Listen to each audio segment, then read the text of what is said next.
Welcome to the Spotlight Series, the Rhode Island Wave. We're at the Queesit Inn, where we encourage you to book your holiday parties. It's coming up on the fall season. Tonight, we have Brett Smiley, candidate for Providence Mayor. Welcome to the Spotlight Series. Thanks so much for having me. So, Brett, before we talk about your candidacy, let's talk a little bit about you personally, your background, education, employment. Sure. Let the voters know kind of who you are. Yeah, great. I appreciate that. So the last 8 years I've spent in public service in government here in Rhode Island. I was the city's first chief operating officer, which meant I was in charge of all city operations for the first year and a half of the Elorza administration, 2015, half of 2016. And then I got hired by Governor Gina Raimondo to be her chief of staff. It was her longest serving chief of staff. And then for the final year in state service, I was nominated and confirmed by the Rhode Island State Senate to be the state's director of administration. That ended up being through the first year of the pandemic. And so, I went in with big ideas for ways in which I was going to make state government run more efficiently, and several projects that I had intended to do. And what we ended up spending our time doing was building the emergency field hospitals and keeping 14,000 state employees safe and getting them ready for remote work for the first time. And it was a really important responsibility, but of course not at all what I had planned. My educational background is I have 2 degrees from DePaul University in Chicago. I have a finance degree as an undergrad and then an MBA. And prior to state service, had been running a small business in Providence where we do regulatory compliance, accounting for campaigns, political organizations, PACs, things like that to help people stay abreast of the filing requirements and to comply with the law. So you think as you're starting to put your plan together just before COVID, looking at how the state can better operate, do you think that gives you good insight to help as to how Providence could operate? Absolutely. And we still made progress on some of those things. It's just, of course, there was these significant delays. For example, the state had just launched and has now implemented an e-procurement system so that all bids for state work are done electronically. It's more efficient, it's more transparent, it helps the state get a better price, it allows more people to participate. Providence needs to do the same. We did a lot of work around, there was a bill passed called the Administrative Procedures Act, where we cut 4,000 pages of regulations through state government. And they were little things, like little leftover pieces that no longer made sense, but no one had done the hard work of going back and cleaning them up. So certain filing fees that required $1 filing fee. The state wasn't making any money off that. It was just a nuisance fee. Certain forms that required a notary seal of a notary stamp, which didn't need to be notarized. And so little things like that that just make it easier. Over the years, we get this accumulation of restrictions and requirements and fees, and some of them just don't make sense anymore. I remember there was a license for an ice cream. There's an ice cream vendor license, but then there was also a soft serve ice cream license, which is absurd. If you have one, you should be able to have the other. So there's little things like that that really add up into making it harder to do business. We need to do the same in Providence. So there's a lot of lessons that I learned in state government that I hope I have the opportunity to use in city government. Okay. And as we talk specifically about Providence, and I won't hold you to the fire for a lot of things we may talk about, but I will ask for your ideas on the current situation, how it can be better. The crime in Providence.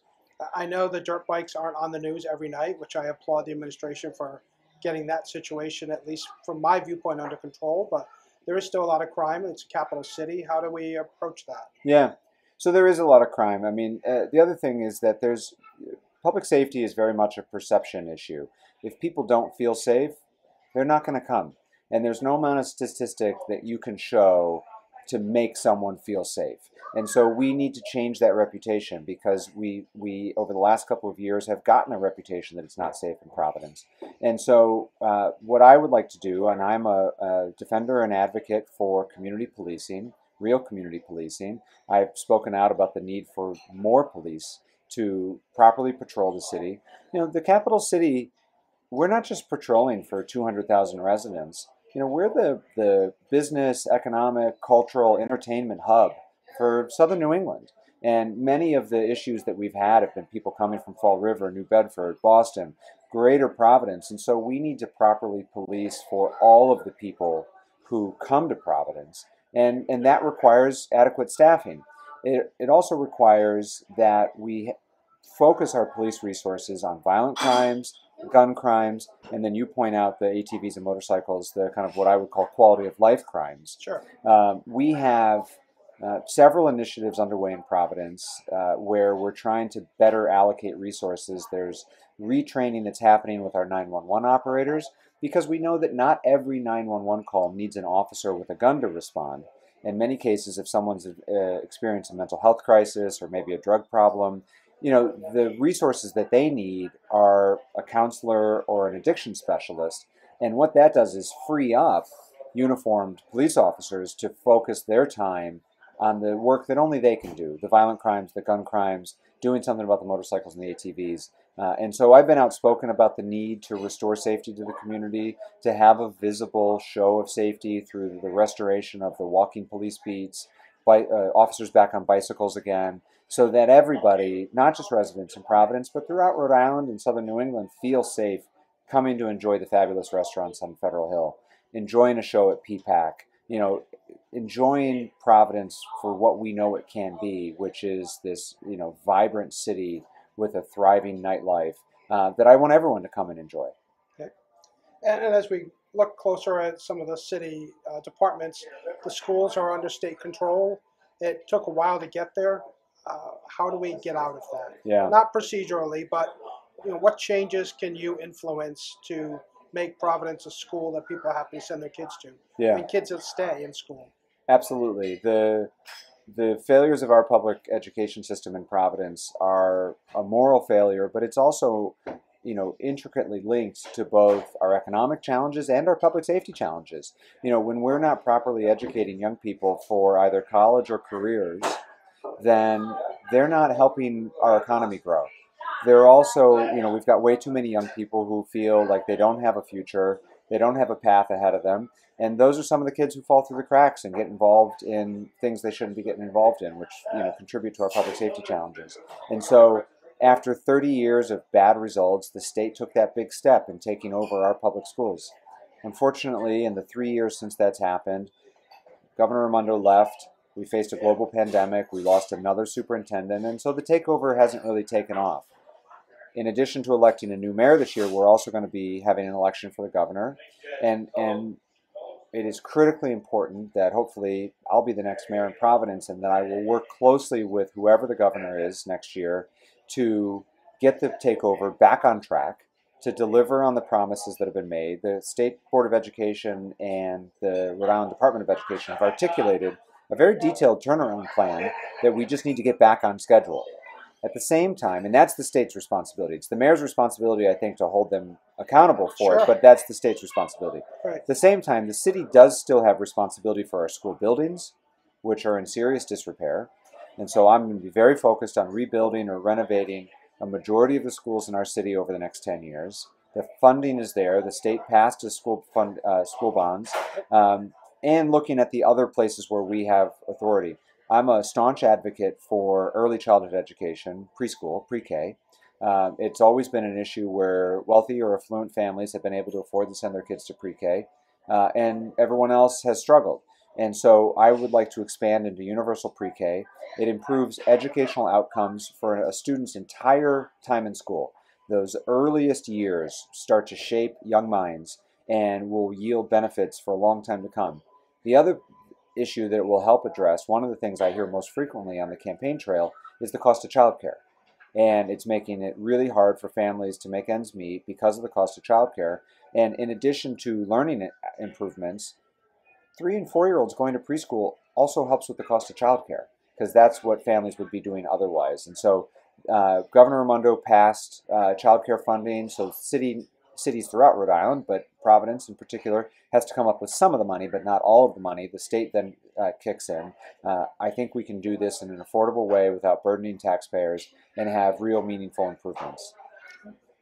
And one of the things that I know a lot of people talk about, and it's been changed a little bit lately with the housing boom, is affordable housing. Yeah. And I'll kind of wrap this into a separate question of, there's a lot of nonprofit in Providence. It does feed the city. It feeds the hotel and the food and drink taxes as well. But when you take a massive property off the books and it loses the voter rolls, and you get the pilot money, which some of the estimates I looked at was hundreds of millions of dollars leave, and you get about 35 million in the city.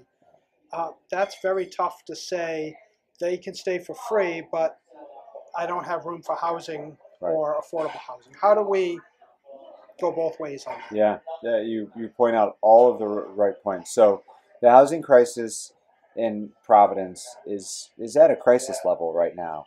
And the other thing that's related to this college interaction piece is the only apartments that have been built recently in Providence have all been studio apartments for college kids. You know, apartments for people whose parents are paying the rent. And they're not homes that real families in Providence can raise a family in. You know, you need a 2 or 3 bedroom apartment to raise your family, not a studio. And so on the housing production side, we need to build more, and we need to build more, and we need to build in a way that we're building units that families can actually live in. And so that means both new construction, including the big buildings downtown, but also throughout the city. We are not Manhattan. We've got a lot of vacant and abandoned and blighted properties. We have empty land in Providence. We need to just build more, and we need to work through community development corporations and nonprofit developers, but also through private developers to build more housing for families in our city. That will help with some of the supply problems we're having. And then on the other side of the equation, we need to make sure that families can afford to actually pay the rent. There's multiple programs for low-income housing, for the people who can afford to pay the least. And we need to continue that. But I'm also concerned about the moderate income families that are being priced out. If you're a family of 4 in Providence, and say one parent's a school teacher and the other one's a CNA, and your household income is, say, $80,000 a year, and you've got 2 kids, you're not poor. But good luck finding a place to live. And you make too much to qualify for the subsidies, but not enough to actually make it work. And so we need additional programs, a kind of a smaller subsidy for those who are working and need just a little bit more help to make it work. Part of the way in which we afford that is to get these large nonprofit institutions to pay their fair share. You're absolutely right. Right now in Providence, more than 40% of the land is tax exempt. Local government is funded almost exclusively on property taxes, and 60% of the property is paying 100% of the bills. And it's unsustainable because it's getting worse and worse every year. That number's not getting smaller, it's getting bigger. Because every year the colleges and the hospitals are buying up more and more property. And so one of the most important things that the next mayor will tackle is the renegotiation with our large nonprofit institutions. 20 years ago, when Mayor Cicilline was mayor, he negotiated the first payment in lieu of taxes, or pilot, with the colleges, with then President of Brown, Ruth Simmons. That was a 20-year agreement that expires at the end of this year. So those agreements expire, and the colleges expect to be back at the negotiating table next year. It's important to me that the hospitals participate in those negotiations as well, because the hospitals consume services as well. If something happens, we send a police officer, we send a fire truck, we plow their streets, we fix their sidewalks. They need to also contribute to the upkeep of our city. And so I look forward to those negotiations. I expect that we'll be able to increase what they pay to the city, because you're right, it is pennies on the dollar of what they would pay if they were like any other taxpayer in Providence. And it's a huge piece of the puzzle for how we're going to afford to do some of these things. And when you mention the amount of payments that people make for rent, one of the big pieces that Providence has that not a lot of other cities in the state have is the Homestead Act. So a lot of people, they live in their own home. It's a single family. They don't pay as much as someone who's maybe has a 2-family or is out of state with a piece of property they're renting. And I understand treating your own a little better, but is that sustainable going forward with the small percentage that those folks pay? Yeah, I think the question, so the city has 4 taxes. It's 4 property taxes. It has commercial property tax, right, which includes apartment buildings, anything with 5 or more units. So people hear commercial property and sometimes they think big corporate headquarters. But in Providence, in many cases, it's large apartment buildings. We've got the tangible tax, or the inventory tax, and then we've got the residential tax, both the owner-occupied and the non-owner-occupied. I think the question always needs to start with, where are we competitive and where are we not? Sure. And so for the owner-occupied residential tax, the homestead, as you talk about, we're very competitive. Actually, one of the lowest in the state based upon this most recent budget. Right. Where we're not competitive is on these 3 other taxes. And it's politically popular to beat up on landlords. But the landlords aren't paying this tax. The renters are paying this tax. And so those taxes go up, it gets passed along in the rents. And so I think it's a responsibility of public officials to explain that, to make that case, that we're not benefiting wealthy landlords, we're trying to keep rents under control. And that's an area in which we are totally non-competitive. And so as I look at budgets going forward, I'll be asking the question of where are we competitive and where are we not, and who is this impacting? And am very sensitive to the rental and affordability in Providence, and I recognize that taxes are a big part of that. And you mentioned earlier, and I have to come back to one of your answers that you hinted something on, like the hospitals and the universities, you plow their streets. I'd be remiss if I didn't mention, can we count on you to be filling potholes and plowing streets? Not personally, like Mayor Picozzi goes out and plows himself, but can we count on that to be addressed? Absolutely. I mean, for anyone who's followed my campaign in Providence knows that I've said more times than more people can count probably that I want to get back to basics. My campaign is about getting back to basics. I think basic city services are not where they should be in Providence. It's the primary responsibility of local government. I think we don't do a good enough job. I don't think taxpayers get a good value for their taxes in terms of the services that they receive, and it will be a top priority for me. Curb-to-curb snow plowing in the winter, proper street repair. We're doing a lot of street paving in Providence right now. I could take the next 30 minutes and talk to you about how I feel about the utility companies cutting into our streets, right, and then doing an inadequate patch, which results in potholes. We're getting ready to do a lot of street paving right now. We're in the middle of a lot of street paving in Providence, and I am going to be relentless in making sure that these utilities do not cut into these streets that we've just paved, because it happens time and time again. Narragansett Bay Commission, what used to be called National Grid, and Providence Water, they drop a cone down and they start cutting, and because there's no coordination and no follow-up and inadequate penalties, there's never any accountability for the state in which they leave our infrastructure, and then we end up paying over and over and over again. My office is near North Main Street. They paved that 2 years ago. Then they did an electrical replacement, which they've cut open. Now they've done a repatch. They're obligated to repave it. I was talking to a public works official about this, and they said, no, don't worry about it. They're gonna repave it at their expense. They're not going to repave it at their expense. It's going to be at our expense. It's just going to be on our electric bill instead of on our property tax bill. We pay either way, and it's unacceptable. There needs to be proper coordination, and there needs to be real penalties so that the utilities finally change their behavior, and we say, hey, we're getting ready to repave North Main Street. If you've got work you need to do on North Main Street, you better do it now before we repave it, because if you do it afterwards, there will be a severe financial penalty that will not be paid for by the ratepayers, but will be paid for by you, corporation. And so that's how we need to change this level of accountability. Basic city services are something that I'm passionate about. It's something that I may not be Mayor Picozzi because I don't have a CDL. I'm not going to be driving the plow, but I will be so in the details and hands-on in making sure that we run a better city, so that everything from garbage pickup to the illegal dumping in our city to potholes to snow removal to all of these quality of life city service issues that we depend on, that we pay for, and we just don't get a good value for it. But at the end of the day, that's what the taxpayer is looking for. Absolutely. Who's helping me? Who's doing what for me? Absolutely. And the benefit of having been there once before is that I've seen what works, I've seen what doesn't work, and what needs to be fixed. And so I'm not going to be learning those lessons on day one about what's broken. I already know what's broken and how to get started. Speaking of broken things, let's talk about the Superman building. Yeah. Are you a fan of the last 5 years of someone bought it, they need to fix it, the state needs to help, the city needs to help? Where do you stand on that beast? So that building has been vacant for 9 years. When I was in the governor's office, we worked very hard at several large corporations that might be relocating. We were at the 5-yard line a couple times, and it just never came together. Now, post-pandemic, big corporate headquarter relocations aren't happening. Right. Big corporations are trying to get out of real estate leases. They're not looking for new ones. And so I do think that housing, apartments, which is the current proposal, is the only viable solution. And I'm excited that the lights are going to be on and people are going to be living there and we're going to see activation of that building. I'm also very sympathetic because, to the similar point, many of our office buildings in downtown Providence are only half full. And the many small businesses downtown Providence are really suffering because of a lack of customers.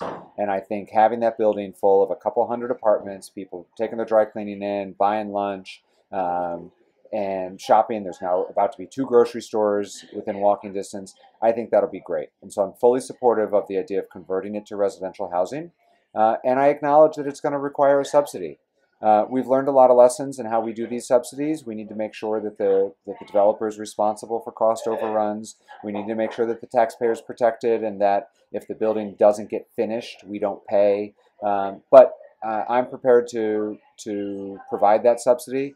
I think it is a good proposal. I think it's the right solution. And I'm looking forward, because it should get completed, and hopefully my first term, to cutting the ribbon. Great. And let's talk for a moment about the pension situation. There's a lot of borrowing on the pensions to try to get it to a level that gets it to a decent, safe funding level. The most recent stock market, depending upon when people are watching this, is tumbled a lot. I think the pension at one point went down to 30% funded. This brings it, by last count, I think it's a little muddy, but 60, maybe, kind of almost where it sort of was before the market crashed. When the market comes back, it will obviously get higher, but is this the right solution? Is this the last time we have to have a solution like this? Yeah, so we have very limited options. Mayor Taveras pushed through kind of a 10-year pause of the increase in benefits, a kind of limited pension reform. And there were a series of retirees who did not accept that settlement. They took their case to court. They prevailed. And that has tied the city's hands in the number of options that it has going forward. A year ago, the mayor proposed a pension obligation proposal that honestly fell flat. There were a lot of holes in that proposal, a lot of safeguards that weren't in place.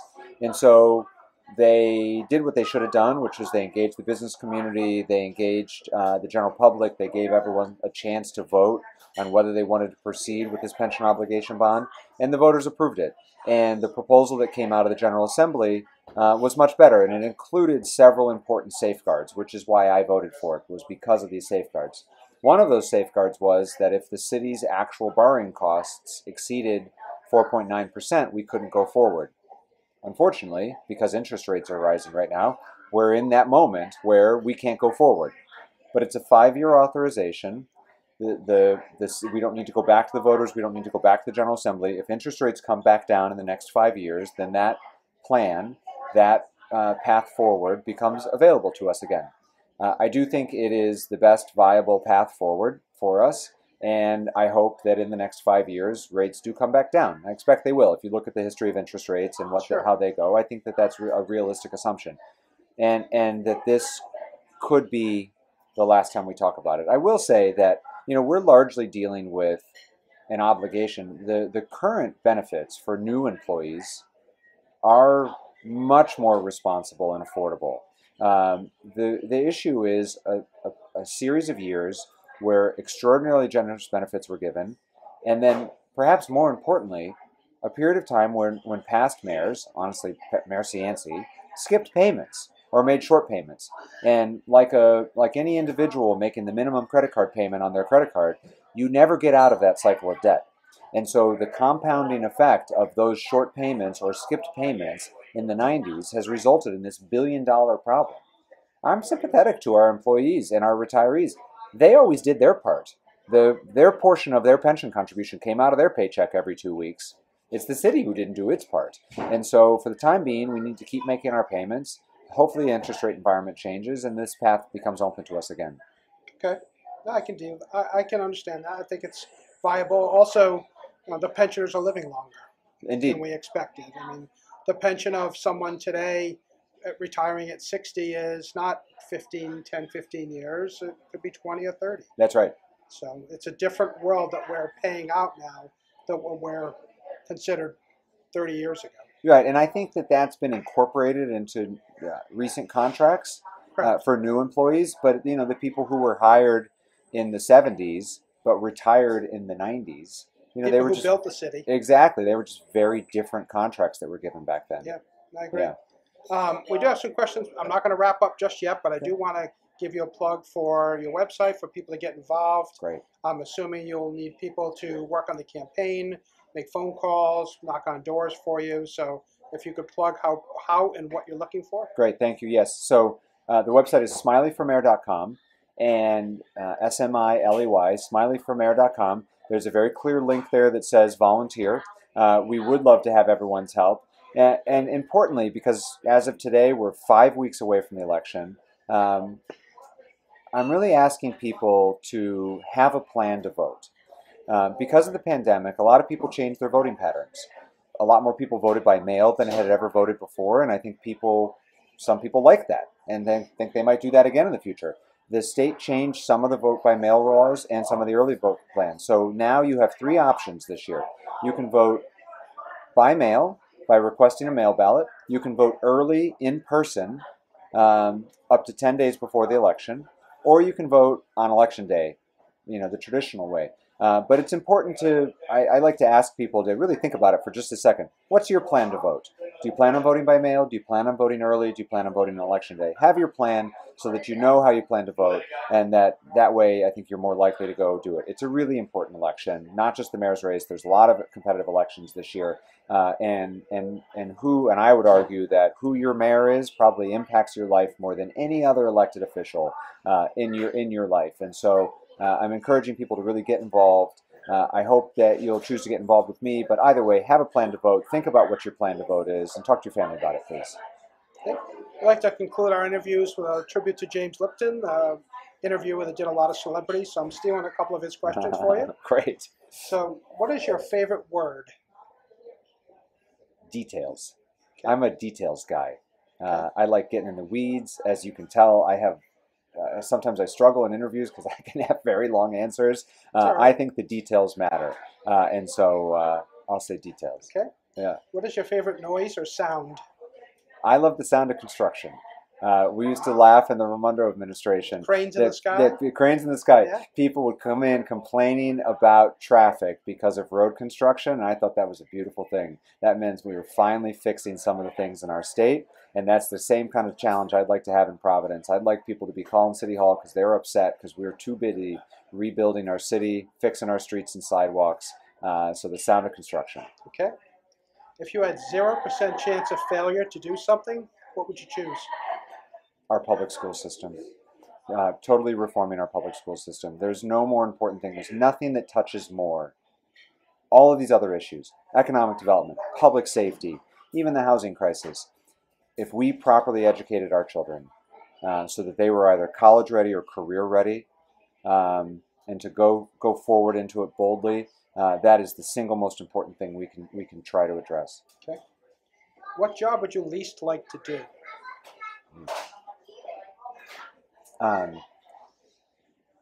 Even though there's a performance component to running for office, I'm a terrible singer and dancer, and so there's no talent part. Right. So throwing me on stage in any sort of performance is a pretty horrifying prospect for me. So you're going to do the Seinfeld dance when you win for Yeah, mayor? the Elaine dance, okay. Exactly right. Last question: if you could go back and talk to your 12-year-old self for some advice, what would you tell yourself? I think, like a lot of kids, I was a really buttoned up, perfect kid, perfect student, all through high school, and then I went nuts in college for a period of years because I think that was all pent up. So I probably would have told myself to enjoy myself and relax a little bit earlier, so there wasn't this burst of not being a serious student for a couple of years, and maybe to have a little bit more fun when I was younger. Right. Brett, I wish you the best of luck in the Thank you. primary and the general election.